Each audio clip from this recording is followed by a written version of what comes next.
Now, before I start today's episode, I just wanted to let you know that it's just about the last opportunity to get a ticket to the live event podcast that I'm doing with Luke from the Australian Lawn and Garden podcast, which is going to be coincidentally the day after the 200th episode is released.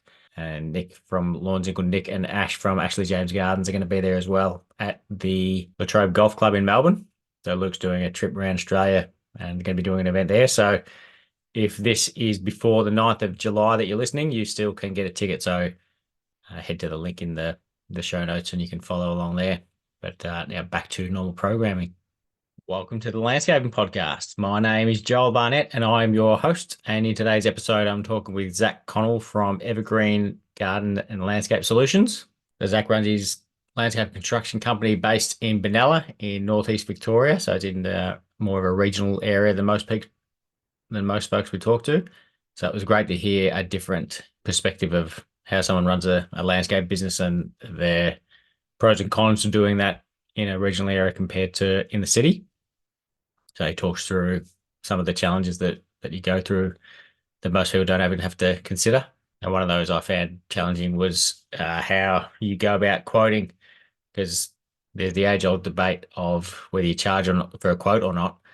But some of the projects that he's quoting are up to an hour away. So certainly a long way to go to do a quote that you don't end up winning, or to go there and find out that it's a waste of time. So there's a lot of good points that he brings up in this chat. He's got a couple of apprentices working for him as well. And then we talk about the ways he's training them to be the best tradespeople that they can be once they're qualified. And he's also got himself a challenge for July, which is starting the day this episode gets released, because he's wanting to increase his Instagram content. So he's going to be posting, he did say every day, all 31 days, but also said they might not be doing it on weekends. But whenever you listen to this, jump over to his page and make sure that he's done a post on that day and let him know if he hasn't. But I found myself laughing quite a bit in this chat with Zac, and I thoroughly enjoyed it. So hopefully you enjoy this chat with Zac Connell. Zac, thank you for joining us on the Landscaping Podcast. My first question for you is, how did you start in the industry? Hey, Joel, thanks for having me on. Probably stems back to me nan, way back when I was youngster. She was probably more of a pick and propagate kind of lady. She would grow just anything, and more or less what she found, not what she bought. It was just that era that she come from.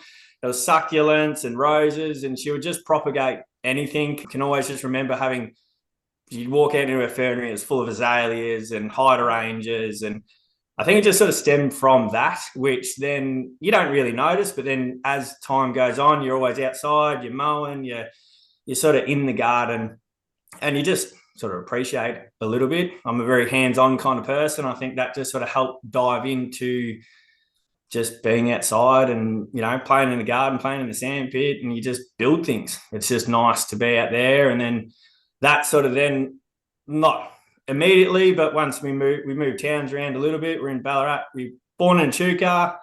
It's a very hot, arid style garden sort of thing. And then we went to Ballarat, which was completely different, super cold, snow. We lived out at Buninyong, so that was quite a cold place. So, and then we then eventually, about 2006, we just following Dad's work, we moved up to Benalla, northeast Victoria, which I was doing. Wasn't in the industry landscaping then, but sort of got into just being a water boy after hours for a local nursery that had downscaled from a big 8 property down into a little suburban street, sort of in the main street, which after obviously all the droughts and everything like that was around 2007. Just there was a lady and she managed it and just solely by herself sort of thing. And I was there for probably 6 or 7 years, just part-time. And then once I finished school, didn't really have any direction, but it was just, I was doing like 2 or 3 days at the nursery, and you'd wander around, you'd read plant labels, you'd talk to customers, and sort of gives you confidence. Talking to customers and being in a retail sort of position, it's totally different to what I do now, but those traits of being in a nursery way back then does still, you can talk the lingo to plants, people, and it helps get your point across sometimes. Yeah. When you're in a nursery, I find, someone walks in and goes, I want a green plant with a white flower. I'm like, well, where do we start? So it's a lot of problem solving, but I really enjoyed it. And it was a really good backbone to where I am sort of now. So, and then, yeah, that sort of finished up.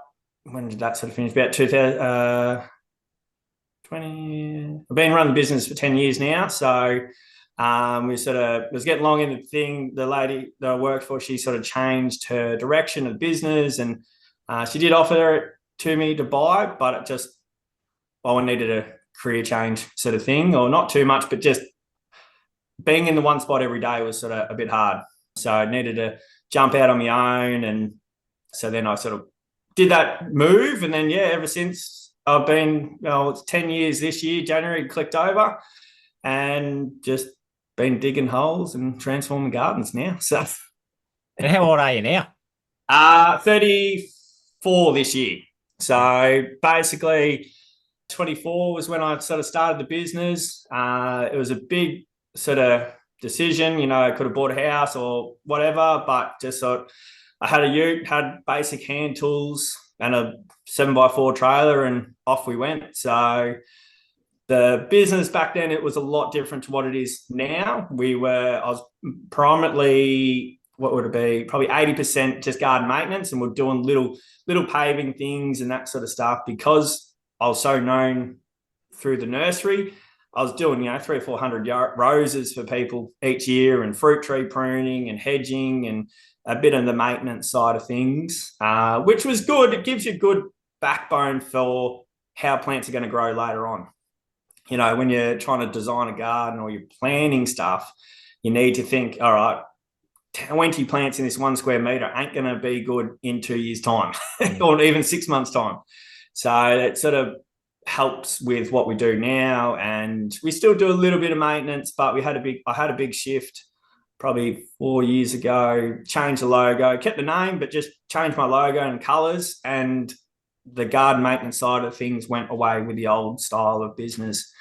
A lot of my oldie clients, that you'd go and have a cup of tea and you'd prune the 10 roses and hedges, they sort of disappeared a little bit, and just more costs and more machinery and different things that we're doing just sort of changed, really. So it was a good shift, but you're still trying to fit in garden. You take your hat off to these high-end maintenance people that run efficiently. It's, you got to jam in a lot in a day and a lot in a week to keep efficient, really, at the end of the day. So I really do take my hat off to those blokes. Yeah, I've spoken to a few maintenance folks, and I've told them that I'm blown away how efficient they are with their time. And basically they say they have to be. Yeah, and you can't. You just so I sort of started with just a trailer, but then I got a tipper truck. But then you fill the tipper truck and you're like, oh, it's a half an hour, 30-minute turnaround for me by the time I run out to the tip, come back and get the next load. It's you got to be right on the money, really, at the end of the day. So you see a lot of the seasonal mower people and pruner people, they come through, they start probably in the next month or so, and then they're gone again by this time next year, because it's just all a bit too much for them. But yeah, there's a calling for it in any town, of just a good horticultural person being in the industry, really. Yeah, so they're very rare as well. Like even in Geelong, there's not a lot of horticulturally trained people doing maintenance. Yeah, and I was really grateful with my apprenticeship, because I spent so much time in the nursery. So it was when I started my apprenticeship, it was meant to be like 3 days, 2 days at the nursery, and then 3 days with a local landscaper. And we did that for a fair while, and then his career changed and he went off and did something else. I was predominantly in the nursery 5 days, 6 days a week. And plants obviously build so much to our landscapes that we do. You need that time in the nursery to learn about all the plants. And my Latin's terrible, but common names and all that sort of stuff is pretty good. And pest and disease is massive. People would bring in a bag full of all these leaves and what's eating this? I'm like, well, let's have a look. Let's figure out. There's a couple of good books you just stick by. I think it was Judy McNaught's Pest and Disease book, and you'd always pull that out and you'd be going through it and trying to sell them and help them which way to go, and fertilizing and all that sort of stuff. It was very beneficial to what I do now. And there's an option always down the track to probably open another nursery, but another day. Yeah. Well, that would have been a massive step for you to do at 24 anyway. Yeah, exactly. And she offered it as probably looking back now, it was a good buy, but still, it's one of those sort of things. You're tied into a spot, and it was way before all this chaos that we're in now. So it's just one of those sort of things. It was good climate and that, but it was time for a change. I want to be my own boss. Dad's been in his own businesses and that sort of stuff. So it sort of runs in the family a little bit. So you sort of, make your own hours. You do put your hours in and hope for the best. Yeah, it's funny when you're saying about people bringing in bags of leaves, saying what's his pest and disease. So I remember when I was working at the nursery, people would be bringing in, like some would have it in a bag, other ones would just bring a branch and they're waving it around saying, "What's this? This black thing on the plant?" Just flying everywhere. We just try and keep it into your bag and your place. Don't spread it everywhere. So, and soil testing, we try and still do a little bit of, it's only a little soil kit, but man, people, why won't this grow? And it's leaf burn and, you got to put lime on it or gypsum, and just, a lot of those sort of things people don't think about a lot when they're doing the home garden. A lot of new development and that, it's just clay. It's acidic clay up here, and you try and have a higher pH soil that you put on top just so that it can sort of balance it out. But you see a lot of things that just don't grow, and no one's doing the earth works underneath to make it what it needs to be on top, sort of thing. So it's good having those behind me, because you can sort of, when you go for a consult, people walk past and you always, doesn't matter what it is, you're always looking at people's plants and you go, "Oh, you got a bit of aphids there. You probably should do something about that." So it just opens your eyes to a lot of different things than just construction, more or less. Yeah, there's it's one thing, it's a rare thing for a landscaper to have a good plant knowledge like you would in the nursery, but it's even rarer for someone to have pest and disease knowledge. Yeah, so good skill to have. And it's just, you don't need it all the time, but when you're problem solving, you come back 6 months for a project and things are not doing right, you're like, "Oh, hang on, what else is going on?" There's more than just pull it out, put another one in, because you can have the same problem straight away. So it's it's a good little thing. I'm trying to teach I've got 2 apprentices now, and I'm trying to teach that to them now, and sort of I've got the resources here that we had when I was an apprentice. God, I sound old saying that, but that's just, they've got all these book resources, and they're doing their plant ID at the moment, and they're testing me, and I'm like, "Come on, mate, we're always bantering and looking at things as we're driving past and go, "What's that? What's this?" So it's good refresh for me, that's for sure. So yeah, but the fact that you don't know your Latin, that hurts me. Yeah, I know a bit, but it's not. I'm hands-on. I'm not English, I did VCAL. I wasn't doing VCE. But yeah, that's one of the things that drives me mad when people use common names, because you could be talking about 7 different plants of the same one.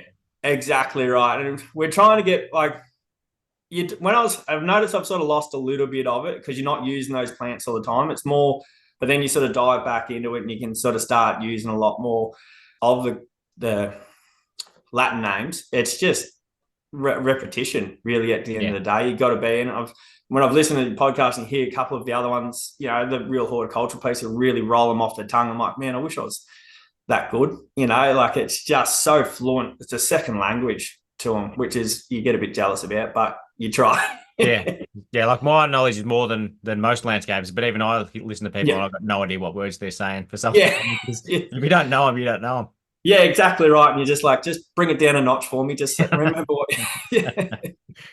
Yeah, and like I said before, it's about repetition, and that's the same for you trying to teach your apprentices pest and diseases. It's a lot easier for you when you're working more in the nursery, because there's not as many things within landscaping that you have to learn. So there's so many things. There's so much, and it's so you'd have someone bringing you something every day when you might be on site and it's a bare dust bowl, and you're like, but you don't see those pests. But then if we're going in and doing a bit of maintenance here and there, then that's when you get the chance to see it. Or parks and gardens or whatever, we try and do a few little things as a group. Like, we go to a landscape show and we try and have a look at the gardens or something on the way out, because when we come down, it's good just experiencing a lot of different things.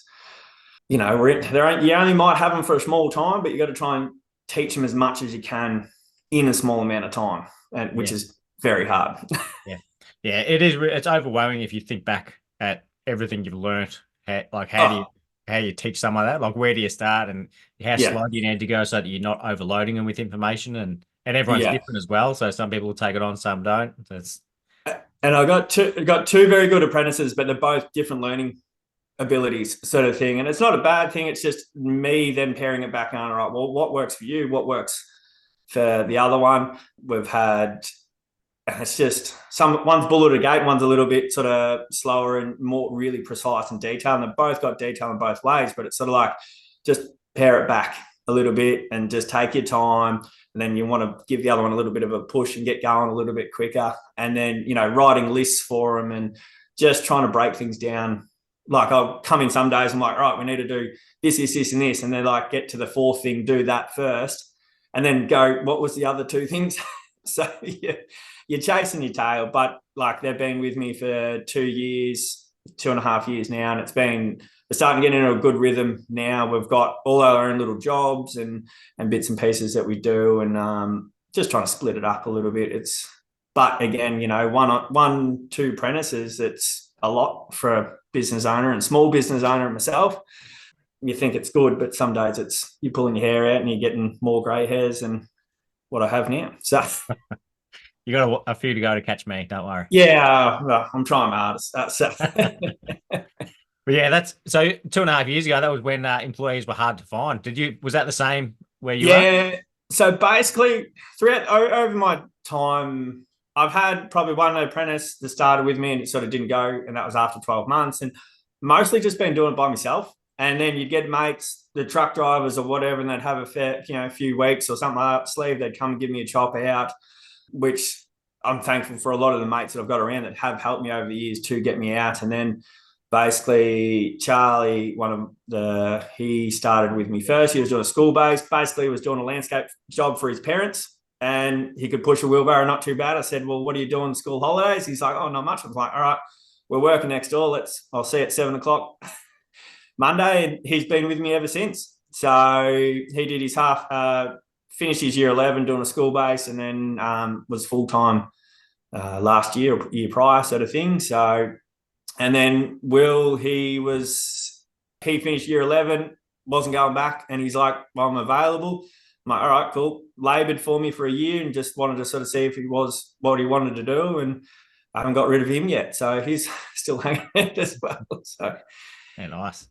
yeah. So and then they're good. So they've both been working for me 2 years. Got Charlie into his third year of trade school now, and Will's in his second year. And yeah, look, you just sort of break it down. It's a lot to try and, on site, you got two people asking you 100 questions. You're like, hang on, just one at a time. I'm only human. I can only handle one at a time questions sort of thing. Yep. So Yeah, that's like one of my qualified guys is just learning because I'm giving him a bit more responsibility looking after because I've got it varies but I've got 3 apprentices. Like one's a school based, it's only a couple of days a week, but he was looking after the 3 of them at one stage, and then he asked me, he goes, how do you not stress about what they're getting done? Like you set them up for something, and how do you not worry about what they're doing? And I said, just assume the worst. So assume they're gonna stuff it up. And just be okay with it if they do, because you're not gonna, if you don't give them that freedom, they're not gonna learn anything. So. And you got to put them under pressure. I find like it's the first 12 months are the hardest because they've come out of school, they're not a full-time worker basically yet. So, you might get them to lunchtime and then they start fade away in the afternoon. They're just the repetitive of every day. It gets to them and they're going to make mistakes. And it was a lot. I didn't think it would have been a lot, but it was a lot having to sort of fresh people straight off the cuff. And you're like, oh, why am I doing this some days? But, you see the light in the tunnel. You're trying to create new tradesmen in an environment that we don't have much tradesmen or people coming through. So you sort of, and they wreck a lot of stuff. There's, little mistakes, doors on toolboxes getting snapped off and, mowers, blades getting driven over, hydrate, metal things in the ground. You're like, oh, man, like, some days you wonder, but we all were there. We all make mistakes, and it's just about hanging a bit of curry on them and going like, we've got a mower blade hanging up on the wall because one of them was mowing and mowed straight over like a little fire hydrant, and I was in the office and I could hear it half 500 meters down the road, and it just stopped. And he's like, yeah, something's wrong. I'm like, yeah, cool. Yeah. Yeah, well, I make more mistakes than my employees do, so I Yeah. can't get upset at them. I bet. And look, it's what else do you do? It's you got to have a bit of fun. And the biggest thing is I teach the boys is if you make a mistake, how do we rectify it? How do we overcome it that it's not going to be a problem later on, or life lesson, maybe we shouldn't do that again. What's a better way to do it? And it's no one knows that. Like you don't know until you're in the deep end going, oh man, how do I get out of this? Yeah. So, and it's learning curves for everyone. Yeah, well, that's the thing. Like, if one person makes a mistake, yeah, rather than just fixing it, you can sort of grab everyone else and say, "I just did this. This is how we can fix it." Yeah, and then get angry at them when they do the exact same thing the next day. Yeah, when it's twice and three times, like, come on, like you need to have a real deep think about this. And it's like it's years of knowledge too. Like I'm quite probably a problem solver kind of person. I think that sort of comes into the landscaping side of things. But if we have something break down on site or that, it's like, all right, give me a minute. They know now to give me 5-10 minutes, figure out how we're going to get over it. And then I come back with a plan and go, all right, this is how we do it. We do a lot of our own maintenance. So it's like if something's like, for example, 2 weeks ago, the clutch in one of the utes died and he didn't know how to drive it without a clutch. So I was just like, right, jump in, quickly smash it through gears, got it back to the yard, and it is what it is. You know, we've had wheels fall off machines. Yeah. I wouldn't have a clue how to drive without a clutch either. Yeah, it's interesting, and it's, you know, you just got to go, but it's one of those things it's pay a tow truck to drive it across, sneak it across town, or you just hope for the best and still sneak it across town. So where do your apprentices go to a TAFE, or is it like the Murray Valley thing come to you? Nah, I'm a big believer of TAFE. I know it's a cost thing for the business. You lose them for a week and that sort of stuff, but it's experiences of sending them to TAFE. Like you learn so much with me, but then they learn something different, you know, at TAFE. So I send both the boys go to Wodonga TAFE. Great facility. That's where I did all my stuff. The teachers are great. Have plenty of equipment to drive around and hear some interesting stories on. But, you know, that's what we did back when we went to TAFE anyway. So it's no different. Just the machinery is bigger now. It seems to have more funding for that. So they enjoy it. They struggle with going to TAFE because it's not a fast pace as much. And they know that they can do the work quick, but they've got to slow it down for, you know, ticking the boxes, basically.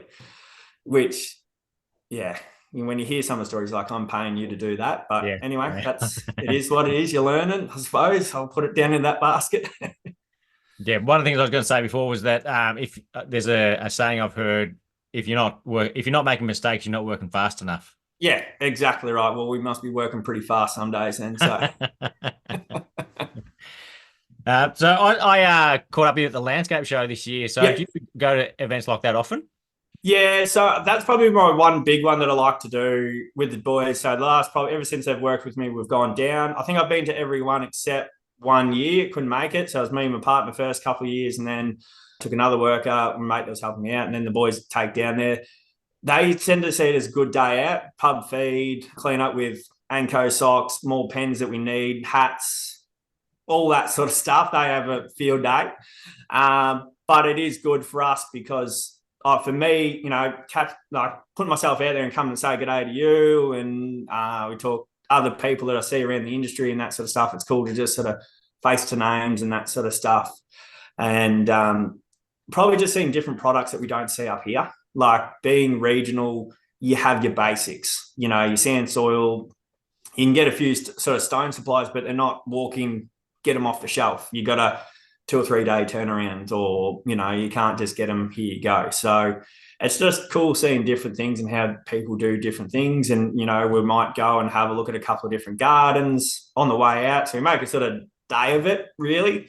So yeah, and that's probably the only one that I can sort of get to, really, is the LV sort of thing. And if not, we did Charlie's Garden a couple of years ago, which was for Make-A-Wish Foundation that LV organised, because I was up here. I was the closest. I sort of sort of ran that for 2 days, and that was good. That sort of really met a lot of people doing that, and that's been probably the biggest thing that I've gained at it, being a part of LV and that sort of stuff, and just the landscape industry. It was such an awesome event, but people, just meeting people is good too with that sort of stuff.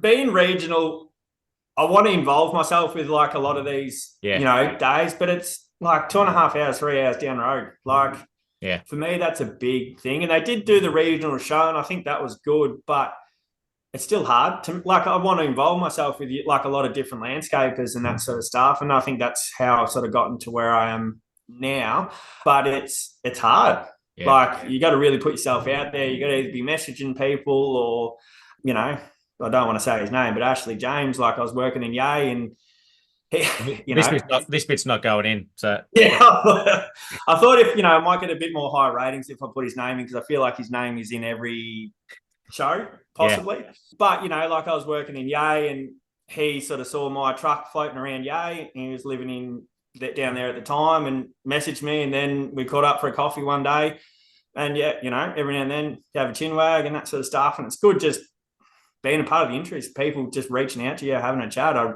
quite enjoy hearing other people's what they do. Yep. And do you reach out to other landscapers, like if you work in the area or anything like that? Yeah, like, you always sort of, with like anyone, who's in my town, who's in my turf, who's driving through, and I do sort of send messages to a few, and you see flying through, or there's a couple in Wangaratta I try and talk to here and there. It's funny being regional. We do work together, and we try to, but then it's also a little bit sheepish sometimes. Sometimes people just happy to keep to themselves and plod along. But look, we're all in the same industry. We're all doing the same thing. There's all too much work going on. So yeah, I'm happy to sort of, if I'm local in somewhere different, people need a chop out, I'm happy to go give them a chop out. So yeah, I do sort of talk to a few people, but it's sort of hard too. You don't know how it's always going to be received a little bit, but you just throw it out there and see what happens. Yeah. Yep. So with how popular Instagram is, and everyone sort of, Pinterest boards and everything like that. Yeah. You have issues where people are seeing things from like Melbourne or Sydney and then wanting it in Benalla. Yeah. On smaller scale, like, it's the budget sort of thing. And I think being in a regional town, you sort of see the budget and people go, all right, well, we'd like this, but this is what we've got. And it's like, we can do that, and you got to be creative with what materials you use. But then it's the cost of getting things up here, like if we wanted sawn stone steppers, no one around here does them. We got to get them from Transrock. That could be a 280 delivery plus one way. So, or you're sending a bloke down there to get them. So we do have that, and there's a lot of designers poking up in. They've moved out of Melbourne and come up regionally, which is starting to help that push of what can we do that sort of add a little bit more oomph to the gardens and sort of create different aspects. But, there's not a lot of creativity. We're very sort of, in a way, basic, because that's just quick, get it done sort of. Sometimes it is, but then we're getting creative in lots of different ones. I got one I'm trying to design at the moment. It's 54 meters long. It's on a 60-degree angle, and it's about 16 meters up vertically. Jesus. Don't know how to draw it. I'm just fudding my way through it. And it's going to be quite something. If it does come off, it'll be something really cool, but just in the early stages. But you don't get a lot of those, and something really cool to sink your teeth in, and sort of trying to put a lot of energy into it. If I don't get it, don't get it. But it's a good opportunity to sort of try and have a crack. So, and that's all you can do, really. It's just, you got to have your name out there and put it in. I have a small following on Instagram, but I really want to try and boost that up in the next month. So I want to try and aim, I don't know when this is coming out, but for July, try to actually post every day and put my face in front of the camera and just do that for 30 days. Hardest time of year, wet, not much going on, but that's me plan to try and really push that out for this month. Or July month. Well, this comes out on the 1st of July, so perfect. All right, I'll be straight into it then. Hopefully you'll have me first. I'll be sharing that first. Yeah, you can just share this, and that's one day off that day. So we'll move. But it's just, I'm probably not as polished as I'd like to be on Instagram, but I don't think I want to be a little bit. It's you see a lot of beautiful gardens and a lot of people post such nice photos, and it's like it's not like that every day.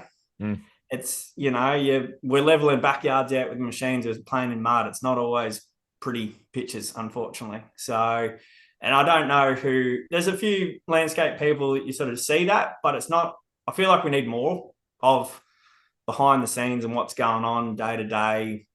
So I really want to try and push that for this month, July, and just see how we go and see what happens with it.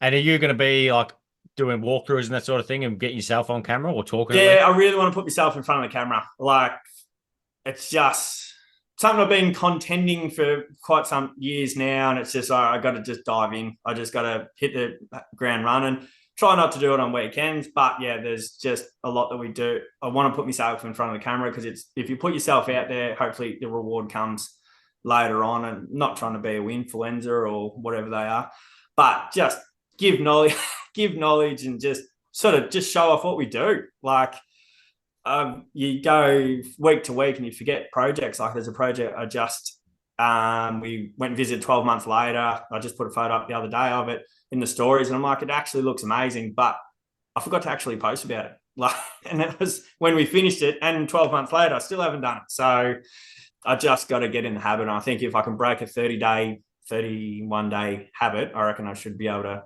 push that into the spring and go from there. So that's the plan. Who knows what happens? You need to enjoy doing it. So because there's no point doing it because if you do it for July and then and you don't enjoy it, then you're just going to stop. And there's no point. Yeah, exactly.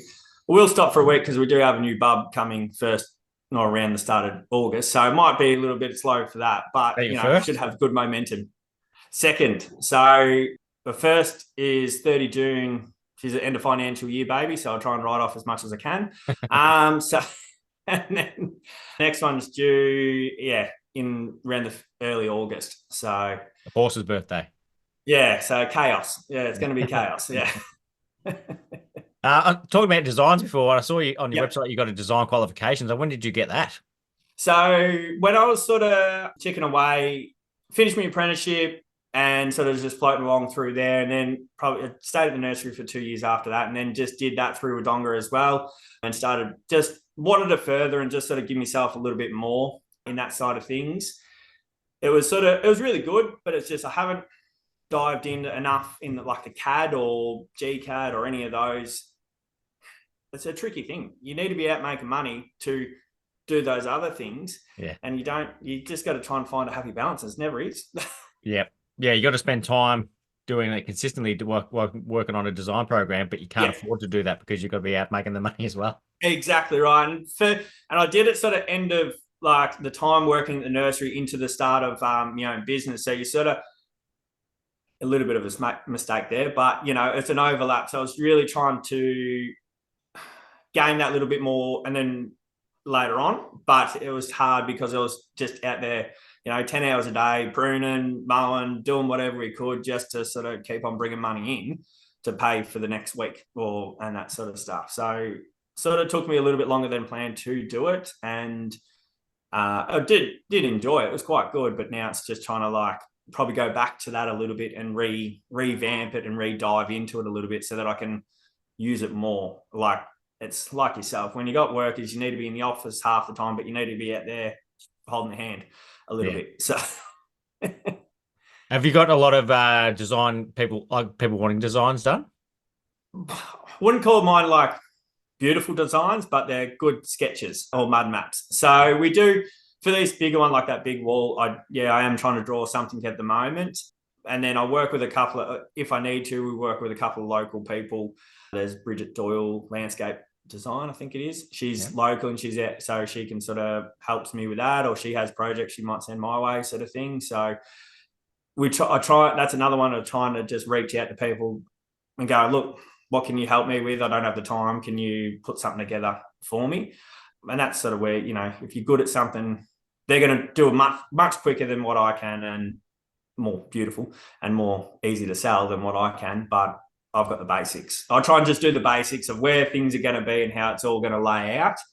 But then it always, for me, I change a lot when we get to site. You draw a picture, you look down on it, but you don't actually see it that way. You look at it So, when you're doing it, looking at on the horizontal way sort of thing, it changes. So we move and shuffle things to work what's best with the garden sort of thing and the area and the space that you're dealing with. Yeah, I think that sounds good because there's people who, because I assume Bridget costs more, her designs cost more than yours do because she does that permanent, like full all the time. time. Yeah. So there'll be people who only want what you're going to offer because they don't need too much. So a mud map is fine. And then also having the relationship with her is great because then she can get you to do designs that she does. So it's exactly right. And there's like we've sort of paired on a couple of different ones, and I've thrown the mud map out of ideas, and then she's made it look pretty and put all the planting and all that sort of stuff in. So that's sort of, you got to work with people sort of thing. And like sometimes it is just a basic, quick little sketch, bit of highlighter, color it in and done sort of thing, or it's more intricate and detailed. As a price point for everyone, and it's just depending on what the value of the project or what you want to give the client sort of thing. So, and that sort of comes back to what we do. We might come and put a metal set of stairs in, or put a bridge over a little pond, or do a natural little pond area sort of thing. And we're not getting the full project. You do parts of little projects. I think there's a couple of gardens I've been working in and landscaping for like 3 to 5 years. We just, every 12 months, we'll just come back and do something else. And that's what the budget holds for this year. We'll do that. Or what's next year's plan? So are they working off a plan? Or you just some work off a plan and some have just like the big picture. One, we work out of town, they wanted the pool paving, and then we did 500, 600 meters of metal edging a couple of years later, and then they want to do an irrigation system, and it just depends on what people want, and plans change and lifestyles change and things. It's just always developing in people's backyards, which is a good thing. You go there in there thinking you're doing this, and they go, oh, actually, we might do this. And I'm like, okay, right. While you're here. Yeah, love that word. It's just every time you're there, while you're in the machine, can you just pull this out for us, or move this, or transplant that? And you're like, oh, yeah, sure. No worries. Yeah, rightio. Yeah, while you've got the guys here, can you just do an extra 7 days of work over here that you haven't allowed for? Yeah, just for what you already quoted. Yeah, that would be fantastic. Thank you. So how, being in Benalla, kind of in country Victoria, do you travel a fair distance for some jobs? Yeah, so when I was working by myself, I actually got in with a group, and I was down in Castlemaine, which was a long trip for myself sort of thing, but I stayed there. It was just a little school that we did. Probably wouldn't travel there now with the family and that sort of stuff. But yeah, depends on where we are. Normally we're traveling about an hour, so which can be, 60, 80 Ks, depending on where we go. It's never a straight line. It's head up, turn around, head back halfway, and that sort of stuff. But it all depends on the project. If the project doesn't feel right, we don't jump on it sort of thing. And it's the people too that you do the project for. Like if the people are fun and good to work with, you tend to make it happen sort of thing. So these days we don't travel more than an hour at the moment, or even a little bit less, just depending. Well, I got to pick my daughter up and all that sort of stuff, and be at home at a certain reasonable time because I'm in trouble. But anyway, that's all right. And how do you go about quoting those projects if they're that far away? I do work on a little bit of a radius. I just got a map and just work out a kilometre radius sort of thing. And once we bump into that next bracket, we're a little bit higher. But do you charge quotes? But nah, that's the biggest question. And no, it's hard because people, you might be doing $1,000 quote, and like, how do you put $50 on it sort of thing some days?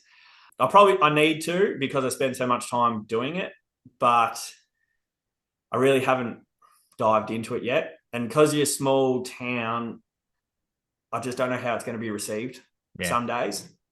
It needs to be, because I'm putting time in, like at the end of the day, and you do allow for a little bit of leeway in your quotes and that sort of stuff to sort of cover bits and pieces. But it is a really tricky one. I think in Melbourne and cities, people expect it to pay sometimes, but we're still regional, and people are like, oh, well, I'll just get a handyman to do it for half your price. I'm like, well, you can, but I've got all this knowledge. I've got all this shit, tools and, everything to do your job and efficiently and quality. But it's just some people you can't win with. Yeah. I think another way you can do it is sitting down and work out how much time you spend a year quoting, Yeah. and then Oh, just build that into your price. yeah. So then you are getting paid without the button. And the biggest thing is your number checking, and it sort of being coming out and starting your business. And now when I started, there wasn't the knowledge that there is out there now. Like there is so much information. People like you could start. I said to my apprentice, if you start a business now with the amount of knowledge out there now, you could be creaming it in like 3 years' time. It feels like I've only just started to get to a good part of business. It's just the processes and making sure you're covering your money and dollar every day of the week. It's a lot going on. And you don't know until you're in it. Yeah. And you don't know if you're profitable if you're not tracking projects as well. Like, do you do that? Yeah, I try to keep, because I'm like one person in the office, I do struggle to keep on top. It is such a hard thing for myself to sort of manage, but I have my ballpark. I have what materials we need for everything. And then we start jumping over, they've gone and got another load of road base because we needed it. It's sort of like, oh, we're running a bit tight here. What do we do? Sort of always have allowances, but I probably don't track jobs as good as I could.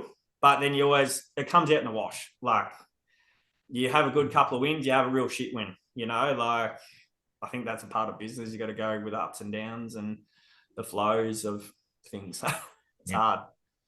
What do you see yourself doing in 5 years' time? Like, can you see yourself having like multiple teams and that sort of thing? People, that's the hardest question for that. So 5 years' time, I've actually in the process of setting up a brand new trailer, full walk-in ramp. Like she's a big girl. If things change and I'm back by myself, I can actually mobily do things by myself. I'm not lifting stuff into the back of the truck. So I'm trying to think long term of that trailer, which I'll do a video and everyone will see. But it's 5 years. I'd love to have like at least another fully qualified, someone maybe part-time in the office, sort of helping with keeping things going. But also I'd like to sort of not step away from business, but actually have some time with the family and do a bit of travel. And that if that involves me working for someone else, traveling around a little bit, or subbing, travel a month and do something, that would be amazing and would be a grand plan. But I'll still be just digging holes, more or less now. Have you got any machines that you use? Yeah, so I have a New Holland 1.7. I have a PT30 skid steer, a Kanga loader, got 2 tipper trucks. And I had an old Bobcat that I reckon had come out on Noah's Ark. It was about a 1978 Bobcat that just, you got to start with something. So I only sold that this year, just it was a little bit more unsafe. Great for me to use, but not other people. So I sold that. But, with machines comes servicing and, flat tires and this and that and hydraulic leaks, which we do carry enough tools to try and I'm very mechanically minded, I like to think. So we try and fix as much as we can ourselves before we have to take it into the shop. So, which is good and bad in the same breath. Some days I don't want to be here late trying to get another vehicle on the road to go back out tomorrow. But we can save a little bit of money there, that's what we can try and do. And it's good for the boys, I've found, to be around that, because they go, if we have a problem on site, they can go, we can fix that. Or the pull cord come out of the plate compactor, we just wrap a cord around and pull it old school, pull it that way. So there's ways around things just to get the job done. But yeah, you just got to be a little bit creative some days. Yeah. It's handy having that knowledge to be able to. Yeah, like me Kanga, I bought it. The first motor it was a petrol, but it ran on more engine oil than actual petrol. So throw that in the bin. And then the second motor dusted itself. So it's on the third motor. It's 1997, but it just keeps on going. So wow. Yeah, I like to dabble in old stuff, and I know it causes me probably more headaches, but it's fun to sort of restore things. And if you learn how it works and operates, then if it fails on you, you can fix it, you know. A lot of new modern stuff just ain't fun to touch. Yeah, because you can't fix it. It's got more specialized stuff. And and like we've got a little Toyota Dyna truck. It's 89, and that is the pride of the fleet. It's called Tez, and it just Blaps around everywhere, doesn't really have a problem, needs new tires, needs a few other things, but it just keeps on going. Like we went to pump the tires up, one of the valves were missing, and we've been driving around on 3 tires on the back, not 4. But you got to have these equipment in this small area because we struggle with getting people when we need to because everyone's so busy. So we tend to just buy the machine, buy the truck. We've got it when we need it, sort of thing. It's just makes life a little bit easier that way. Yeah, my first truck was a 1987 Mitsubishi Canter, and it was a bomb when I got it. But I had that for a couple of years and then sold it to a guy, and it was I thought it was about to die, so I got rid of it. And I reckon it's been at least 10 years since I sold it, and he's still driving it around, still going, because he had multiple trucks, so he knows how to keep them going well. So if you know how to look after them, and it's just trying to get and like Tez is just the boys love it too much. They want to drive that more than me brand new like MPR. I'm like, oh, I'll sit in the one with air conditioning. You can have that other one. So, but it's just like if you can hear things and sort of preventative maintenance is a big thing, but it's when you lose it for a day or a week, man, it hurts you because then you're trying to get stuff and it's very tricky. Once it's gone, it's very hard to replace some days. Yep. Last question for you, Zach. Who do you think would be a good guest to have on the podcast? I've thought about this a lot when I listen. I've got a couple. So I got Brad Andrews from Brad Andrews Landscaping up in Albury. He does a lot of different things. He's got a good crew. My apprentices go with his apprentices up there. We give each other a bit of shit, and he's probably one person I can call and have a good time with. Bridget Doyle might be a good one too to have a chat. She's been up here for a few years now, and her gardens are what she designs is really nice, and she does some really nice drawings and that sort of stuff. And then Chris Higgins from Leading Landscape Construction. He was a very knowledgeable bloke, and he's built quite a big business in a very short amount of time. So probably a couple of people to have a chat to and see what they come up with. Where's Chris based? Chris based Melbourne. So I worked with him when I was down at Philip Johnson. He was lead hand there, manager sort of thing. He does a lot of commercial and different things. I think he's Craigieburn area sort of thing. Did a bit at the museum, did some work there. He seems to pop up all over the place. He's just got a good word of mouth. He's a very hard person to work for, but he is great. His knowledge is amazing, and he's just a go-getter, just into it all the time. So, would be one to talk to. And what are you saying about working for Philip Johnson? When did you do it? Just of opportunities. When I was doing more my garden maintenance side of things, I was on site. I would carry all the spares with me because you never know what pipe you're going to hit. And this is where I met Chris, and he hit a couple of irrigation pipes. I had the stuff on the truck. It saved him 20 minutes driving into town. And then ever since then, Chris, when I had projects up here, they'd give me a call. I'd go subby to them. So there was a couple of projects, and then one of their other managers went away. So I went down to Melbourne and stayed with some friends and worked as like a site person sort of thing, and managed a crew for probably about a couple of months down there. And that was really eye-opening, and that gave me a real kick when I got back up here. But that was fun being a part of what they do. And I think I try and want to go more that way with rocks and native gardens and all that sort of stuff. It was real eye-opening working for a bigger company like that, and really just enjoyed what they did, and just completely different to what we do up here. But it's sort of you can try and bring that up, and that's what I want to try and do more of, is more native and rock gardens, and I really enjoy that aspects. And it was just eye-opening. You're not far apart, but there's a lot of differences of how every business runs, and it was cool. Yeah.